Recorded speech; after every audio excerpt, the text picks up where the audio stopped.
This material is for training purpose only. It should not be referred as guidelines of ECI. In case of any variance in this training material and ECI guidelines, rules, laws shall prevail.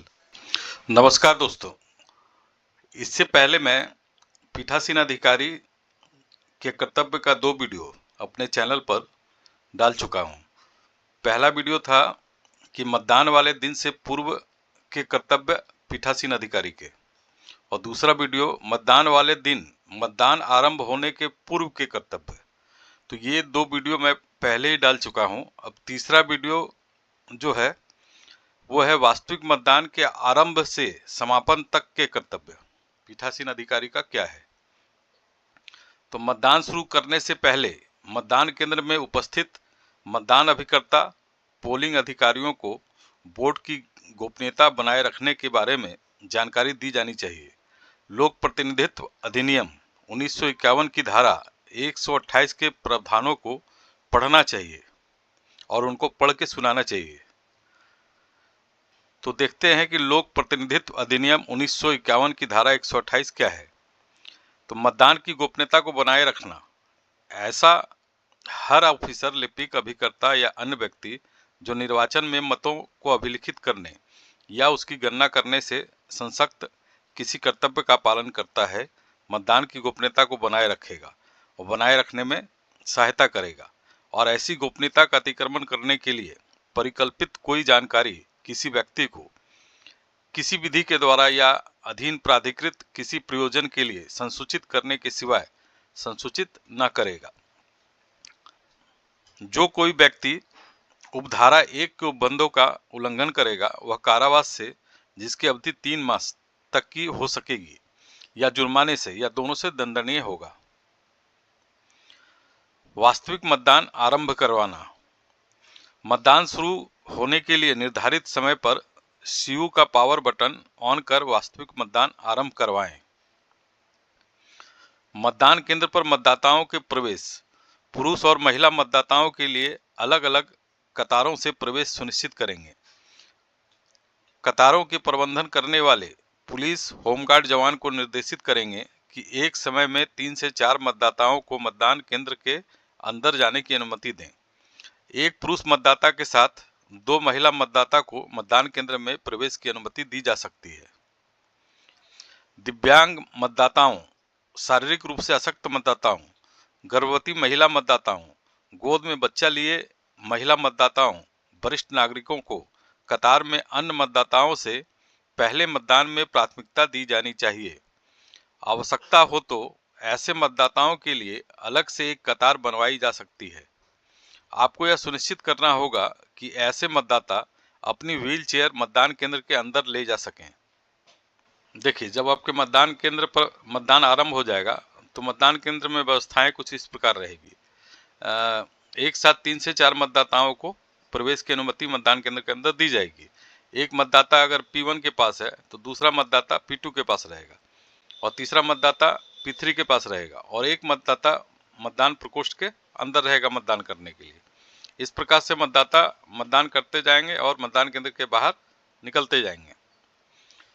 मतदान के दौरान मतदान प्रक्रिया पर निगरानी रखना, यह सुनिश्चित करें कि आपके मतदान दल का कोई भी सदस्य अपने निर्धारित कार्य में कोताही न बरते।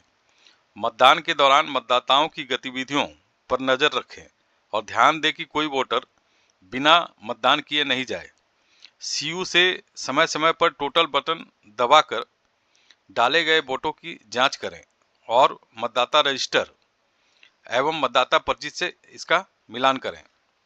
आपके मतदान केंद्र पर निरीक्षण हेतु जब कोई अधिकारी जैसे आरओ, एआरओ, प्रेक्षक इत्यादि पहुंचे तो उनके सामने विजिट शीट भरे जाने हेतु प्रस्तुत करें। नियमित अंतराल पर बीयू और वीवीपैट की जांच करें कि मतदाताओं ने इसके साथ किसी तरह की छेड़छाड़ तो नहीं की है। हालांकि यह सावधानी रखें कि जब आप वोटिंग कंपार्टमेंट में प्रवेश करें तो अकेले प्रवेश ना करें। आपको मतदान केंद्र पर उपस्थित 1 या 2 या अधिक मतदान अभिकर्ताओं को अपने साथ ले जाना चाहिए। सुनिश्चित करें कि कोई मतदान अभिकर्ता मतदाता सूची की प्रति या कोई पर्ची जिसमें मतदाता से संबंधी आंकड़े हो मतदान केंद्र के बाहर ना ले जा सकें। यदि मतदान केंद्र पर कोई घटना होती है और आपके द्वारा रिपोर्ट नहीं की जाती है लेकिन किसी अन्य स्रोत से रिपोर्ट की जाती है तो आयोग इसे गंभीरता से ले सकता है और आपके खिलाफ कार्रवाई शुरू कर सकता है। मतदान के दौरान विशेष परिस्थितियां, ये बहुत सारी विशेष परिस्थितियां हैं जिसके बारे में अलग से छोटा छोटा वीडियो बनाकर मैं अपने चैनल पर डाल दूंगा। अभी इसमें नहीं डाल रहे हैं कि वीडियो बहुत लंबा हो जाएगा। तो विशेष परिस्थितियां क्या क्या आती है मतदान के दौरान। तो विशेष परिस्थितियां मतदान के दौरान क्या क्या आती है। तो मतदान प्रक्रिया का पालन करने से इनकार। कोई व्यक्ति होता है जो मतदान जो प्रक्रिया है उसका पालन करने से इनकार करता है तो उसे मतदान की अनुमति नहीं दी जाती है। मतदाता का मत डालने से इनकार करना। कोई मतदाता होता है कि सारा प्रक्रिया हो जाता है, इसके बाद अंतिम में बोलता है कि हम वोट नहीं डालेंगे। नेत्रहीन एवं अशक्त मतदाताओं द्वारा मतदान। चुनाव ड्यूटी पर लगे लोक सेवकों द्वारा ईडीसी के माध्यम से मतदान। प्रॉक्सी द्वारा मतदान। अभ्याक्षेपित मत जिसको चैलेंज वोट भी बोलते हैं। निवेदित मत जिसको टेंडर वोट भी कहते हैं। टेस्ट वोट ऐसा मतदाता जिसे आप योग्यता आयु 18 वर्ष से बहुत कम का पाते हैं। बीयू सीयू वीवीपैट खराब होना। मतदान प्रक्रिया के दौरान पीठासीन अधिकारी को इनमें से कुछ खास परिस्थितियों का सामना करना पड़ सकता है जिनसे निपटने के लिए विशेष कार्यप्रणाली की आवश्यकता होती है। मतदान का समापन। आपको मतदान समाप्ति समय से 15 मिनट पहले मतदान समाप्ति समय के बारे में जोर जोर से घोषणा करनी चाहिए। मतदान केंद्र पर मतदान के लिए निर्धारित समय समाप्त होने के कुछ मिनट पूर्व उन सभी के समक्ष जो वोट डालने के लिए मतदान केंद्र की सीमा के अंदर प्रतीक्षा कर रहे हों, आप यह घोषणा कर दें कि उन्हें बारी बारी से अपना वोट डालने की अनुमति दी जाएगी। इसके लिए आपको अपने द्वारा हस्ताक्षरित एवं क्रमांकित पर्चियां कतार में खड़े अंतिम मतदाता से शुरू कर सबसे आगे खड़े मतदाता तक वितरित करनी चाहिए। सबसे अंतिम मतदाता को क्रमांक 1 की पर्ची मिलेगी और सबसे आगे जो मतदाता खड़े हैं उनको अंतिम क्रमांक की पर्ची दी जाएगी। जब सभी मतदाता वोट डाल दें और कोई भी ना बचे तब सीयू का क्लोज बटन दबाकर मतदान समाप्त करें। अब वीवीपैट से बीयू और कंट्रोल यूनिट से वीवीपैट को डिस्कनेक्ट करें। वीवीपैट से बैटरी निकालें। मतदान समाप्ति के पश्चात 17C भाग 1 तैयार कर उसकी एक प्रति प्रत्येक मतदान अभिकर्ता को दी जानी चाहिए। इसके बाद पीठासीन अधिकारी की रिपोर्ट भाग 3 उसको भरेंगे। मतदान पूर्ण होने के पश्चात क्लोज बटन दबाया जाना।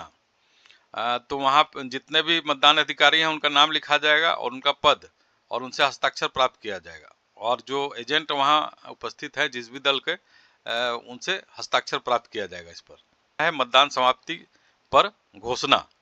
घोषणा का जो भाग 3 का फॉर्मेट है मतदान समाप्ति पर घोषणा। इसमें भी जो एजेंट्स है उनका हस्ताक्षर लिया जाएगा और जिन्होंने हस्ताक्षर करने से इनकार किया उनका भी नाम यहाँ लिखा जाएगा और किस अभ्यर्थी के वे एजेंट है उस अभ्यर्थी का नाम भी यहाँ लिखना है और पीठासीन पदाधिकारी इसमें हस्ताक्षर करेंगे। इसके बाद मतदान मशीन को मुहर बंद करने के पश्चात घोषणा। मतदान मशीन की कंट्रोल यूनिट और मतदान यूनिट के कैरिंग केसों पर मैंने मेरी मुद्रा लगा दी है और उन मतदान अभिकर्ताओं को जो मतदान के समाप्ति पर मतदान केंद्र में उपस्थित थे उनकी मुद्रा लगाने की अनुज्ञा दे दी गई है। अब निम्नलिखित मतदान अभिकर्ताओं ने अपनी मुद्राएं लगा दी है।